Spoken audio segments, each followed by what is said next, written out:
La rose d'ébène et le prince de Jérusalem. Il était une fois, dans un royaume lointain, une jeune fille noire nommée Amara. Elle vivait dans un petit village bordé de montagnes, où elle aidait sa mère guérisseuse à soigner les malades. Amara était connue pour sa beauté éclatante et son cœur généreux, mais aussi pour sa voix douce qui apaisait les âmes troublées. Un jour, le prince Elomas de Jérusalem visita le village lors d'un voyage diplomatique. C'était un jeune homme noble, courageux et respecté, mais le poids des responsabilités le rendait solitaire. En traversant la place du marché, il entendit la voix d'Amara chantant près de la fontaine. Émerveillé, il s'approcha d'elle, captivé par sa grâce et sa simplicité. Intrigué, Elomas engagea la conversation avec Amara. Ils parlèrent longuement de leurs rêves et de leur monde si différents. Chaque rencontre renforçait leur lien, jusqu'à ce que le prince réalise qu'il était tombé amoureux d'elle.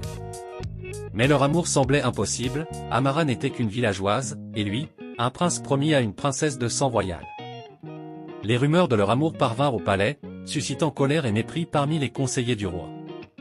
Un prince ne peut épouser une fille sans titre ni fortune, disait-il. Le roi ordonna à Elomas d'oublier Amara et de respecter ses devoirs. Mais le prince refusa d'abandonner celle qui avait conquis son cœur.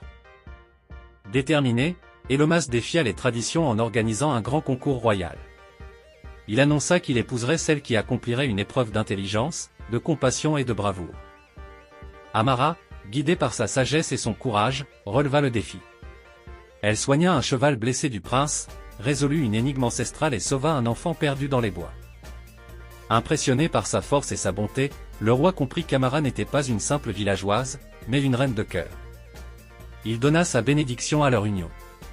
Les noces furent célébrées avec faste, réunissant le peuple et les nobles dans une grande fête. Amara devint princesse de Jérusalem, apportant au royaume sa douceur et sa sagesse. Aux côtés d'Elomas, elle régna avec amour et justice, prouvant que la grandeur ne réside pas dans le sang, mais dans la pureté du cœur.